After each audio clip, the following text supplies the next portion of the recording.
Rising Rajasthan के मद्देनजर आज जयपुर में आईपीआर टीटी सेल की स्थापना और संचालन पर एक दिवसीय प्रशिक्षण कार्यक्रम आयोजित किया गया। विज्ञान एवं प्रौद्योगिकी विभाग और जयपुर इनोवेशन सेंटर के तत्वावधान में विभिन्न सत्र आयोजित किए गए, जिनमें राज्य के शिक्षण संस्थानों में पेटेंट, डिजाइन और ट्रेडमार्क से संबंधित मुद्दों पर चर्चा की गई। कार्यशाला में विभिन्न शिक्षण और अनुसंधान संस्थाओं, उद्योग व अकादमिक क्षेत्र से जुड़े 200 से अधिक विषय विशेषज्ञों ने हिस्सा लिया। कार्यक्रम के दौरान डॉक्टर उन्नत पंडित ने विकसित भारत 2047 के संदर्भ में राजस्थान की बौद्धिक क्षमता पर अपने विचार व्यक्त किए।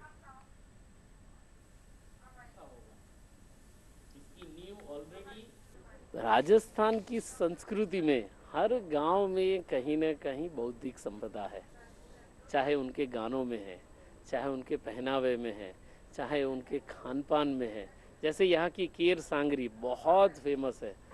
I can say that it is a global product, but उसको जियोग्राफिकल इंडिकेशन देना ये भी महत्वपूर्ण है।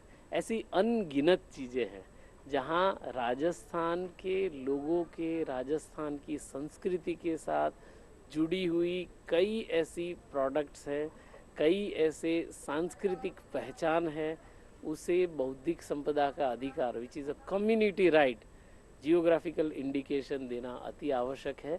शायद ये भी एक जो राइजिंग राजस्थान की मुहिम का एक संकल्प बन जाए, तो आने वाले समय में यहाँ राजस्थान से हम कई ऐसी प्रोडक्ट्स को, कई ऐसे हैंडीक्राफ्ट्स को, हैंडलूम को एक नया पहचान दे सकते हैं। मुझे लगता है कि पिछले 10 साल में जो हमने इनोवेशन इंडेक्स पे जो जंप ली है वो बहुत बड़ी है। 2013-14 में हमारा जो युवा इनोवेशन इंडेक्स पे, ग्लोबल इनोवेशन इंडेक्स पे जो रैंक था वो था 81, और अभी का जो इनोवेशन इंडेक्स आया उसमें हम 40 पे आ गए हैं। तो सबसे बड़ा जंप तो हमने ले लिया है। लेकिन आप अगर 40 रैंक देखोगे तो वो तो हमारा जो पोटेंशियल है उससे भी मेल नहीं खा रहा है। We have to be in top 10।